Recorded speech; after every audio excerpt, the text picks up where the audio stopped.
Alright, so I just want to make this video for the Christians, and no disrespect at all. I promise you, this is not coming from a bad place. This is all coming from a place of love. Like, okay, most of y'all know that I was a Christian. Very, very, very diehard.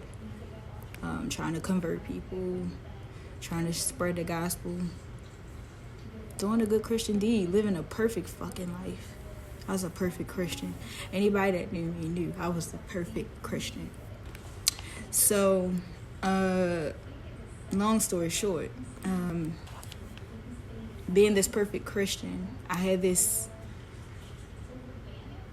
feeling that I was adored or favored over everyone else because I was a perfect Christian. And so what I would do is I would pray, I would fast, I would surrender, I would cry, I would worship for countless hours, I would cast out demons. I was doing all of that stuff. And just recently, my prayers, the connection, all of that stuff, done. No matter what I did that normally would work, done. Didn't work. It was just like the light bulb just was so blazing and it just was extinguished overnight. And I started to get depressed because I was like, what did I do wrong?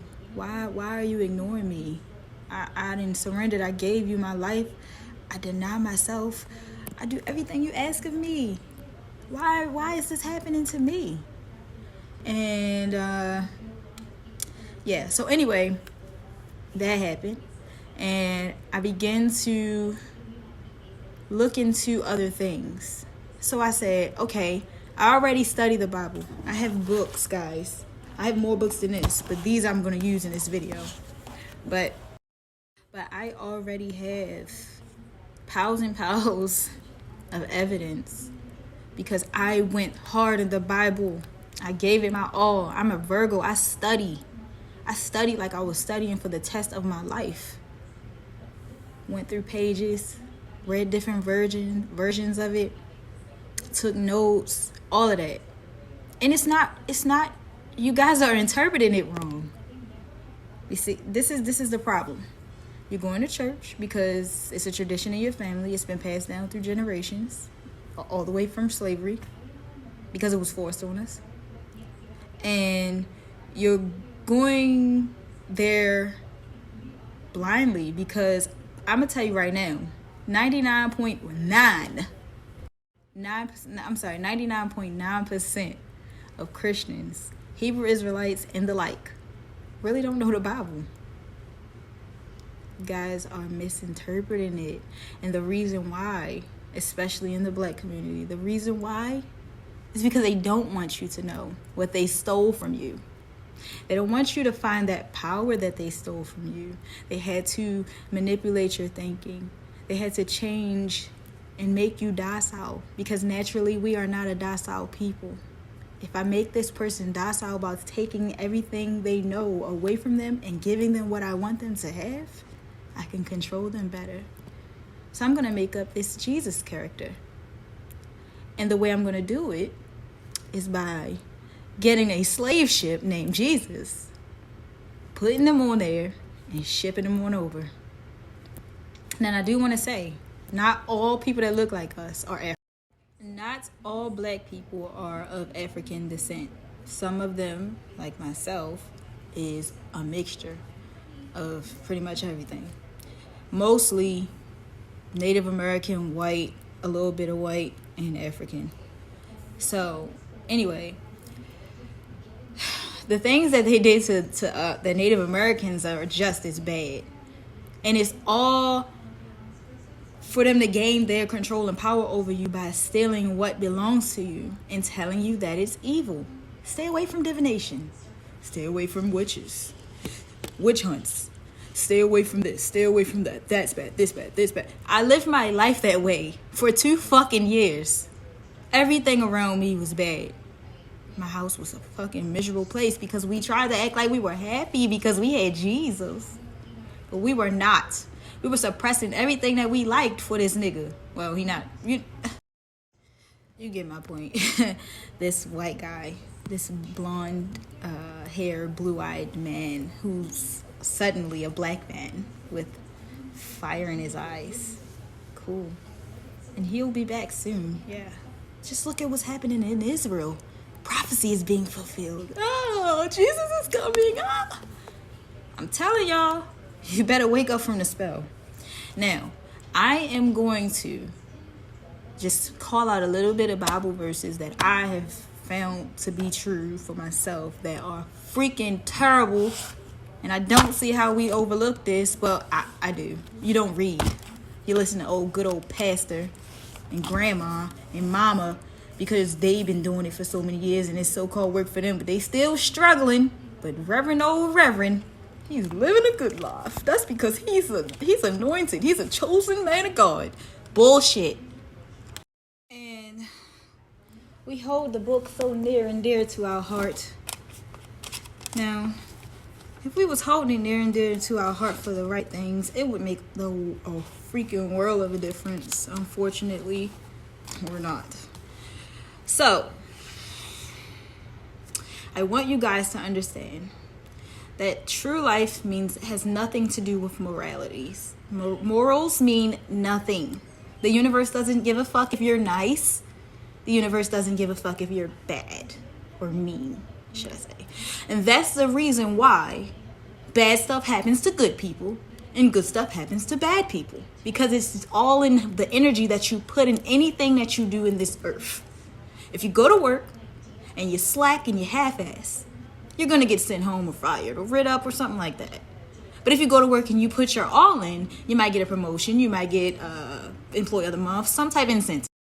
When we wake up and see that the Bible and all of those other religions are all a way to control and conquer and divide, and the true devil is inside, not outside, and the true Jesus and God is inside, not outside. It's an internal battle between your higher and lower self that needs to be conquered. Don't come to me talking about no damn Jesus. I done did a lot of research. I'm not that one that you can convince because I have questions. So I'm presenting them for these videos. Yeah. Because I want to ask you Christians, I'm testing y'all's faith. Because the God that you serve, that I once served, said to taste and see if the Lord is good. So I'm going to taste and see if he is good. So right now, through his people. Oh yeah, can I get an amen? No, seriously. I'm about to find out because I'm tired of y'all. All right, so Deuteronomy 20, chapter 20, verse 10. When thou comest nigh unto a city to fight against it, then proclaim peace unto it. 11. And it shall be, if it make thee answer of peace, and open upon unto thee, then it shall be that all the people that is found therein shall be tributaries unto thee, and they shall serve thee. And if it will make no peace with thee, but will war against thee, then thou shalt besieged. And when the Lord thy God hath delivered it into thine hands, thou shalt smite every male thereof with the edge of the sword. But the women and the little ones and the cattle and all that is in the city, even the spoil thereof, shalt thou take unto themselves, and thou shalt eat the spoil of thine enemies, which the Lord thy God hath given thee. Thus saith, this is 15, thus saith thou do unto all the cities which are very far off from thee, which are not of the cities of these nations. 16, but of the cities of these people, which the Lord thy God doth give thee for an inheritance, thou shalt save alive nothing that breatheth. Okay, so he's basically telling them what to do in war against their enemies. So God is telling the Jews, or the Hebrews, or the children of Israel, or the house of Yahusha, he is telling them to enslave anyone that is not of them. And that's okay. And then when you enslave them, kill the men, take their women As if the village women are going to openly surrender themselves to these murderers who killed their husbands and destroyed their lives.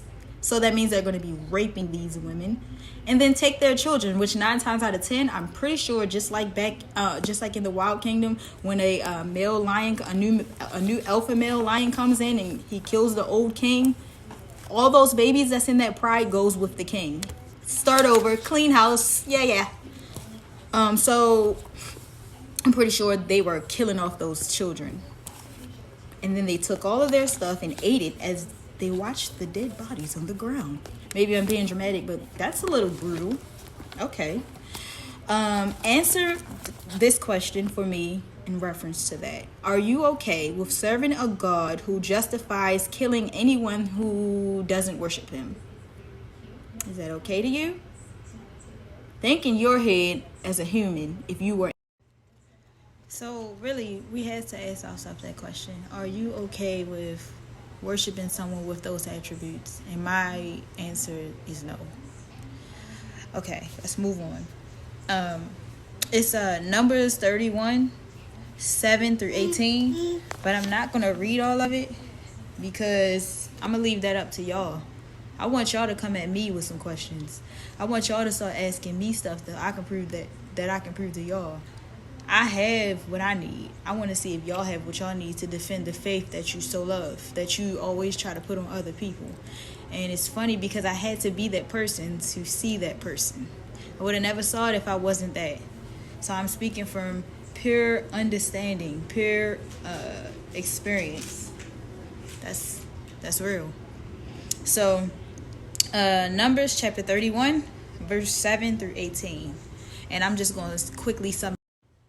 Moses tells his people to slaughter all the males, even the male children, and use virgin girls as sex slaves during their rampage when they were battling all of these nations who didn't worship their God. And they killed many people. They killed children. They raped virgins. They forced wives. They did very evil stuff. And the main thing that when you talk to a Christian about these things and you ask these questions to, or questions similar to this, the main thing that they'll say is, well, that's the reason why we have the new covenant. That's the reason why Jesus came and shed his blood for all sin. That's the reason why I lost my train of thought. But basically they defend the fact that this God that Jesus comes from is a representative of the same body, that they share totally different attributes. In a way, it's kind of like the God from the Old Testament could possibly be Satan. In a way. So he's a bit manipulative. He's angry, jealous. He has attributes of a human. A God shouldn't have these attributes unless they're also a human. I'll talk to y'all about that later. But anyway, I just want to open your mind up, and I just want y'all to come at me with some questions, because you have to ask yourself as a human, wow, what made her stop being a Christian? She was a Christian. Like, what happened? I know you want to know. So be bold enough to ask me. Don't ask behind closed doors. Ask me. Get it from the horse's mouth. So, come at me with some questions that I can give answers to. I have been one of those who are fortunate enough to have a lot of time to be home, to be with my children, because I don't have to work. I have businesses that run themselves, so I have that. So in my time, I don't watch Netflix series. I don't scroll mindlessly on social media. At times, I purge social media altogether for months at a time. I read, I study, I get deeper into my spirituality, and I do a lot of stuff that the average person, the average churchgoer especially, is not doing. So it's nothing that a churchgoer, a Bible-thumping, Bible-believing lover of Jesus, it's nothing that you can really tell me. And I'm not saying this in a cocky way. I'm saying this with all love and truth. It's nothing that you can tell me or debate me about when it comes to this religion and this Jesus and this book. So don't even. excuse me, did you subscribe yet? Because if you haven't, you need to. Stop right now, subscribe, and like the video. Yeah, I appreciate it. And I mean it, again, with all love. Like, literally, don't test me unless you're going to address me. Like, if you have a question, ask me. And don't keep on asking me. And don't keep trying to convince me. My mind is made up. The path of Jesus is not my path. I'm awakened from that spell. I do not subscribe. The only reason why I don't burn the Bible is because I use it. Because it's esoteric. It's so much meaning in it that you just don't understand.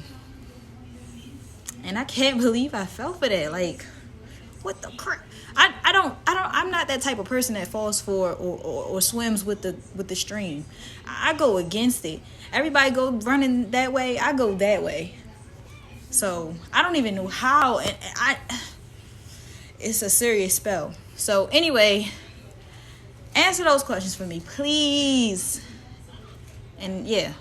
And a side note to add to that video, half of y'all Christians only Christians because y'all scared to go to hell because y'all think it exists. Y'all are afraid of death because you know you're not living right. So don't come at me talking about all of that because you know you're not even living right. Let's be real. You be real with yourself first before you be real with mine. No, I'm joking. But yeah, like y'all only doing it out of fear. The frequency of Christianity is so low. That's why y'all broke. That's why y'all not prospering. You go to prosperity church and you ain't got no prosperity. Another thing. I forgot, but I got more videos. Like, subscribe, comment, share.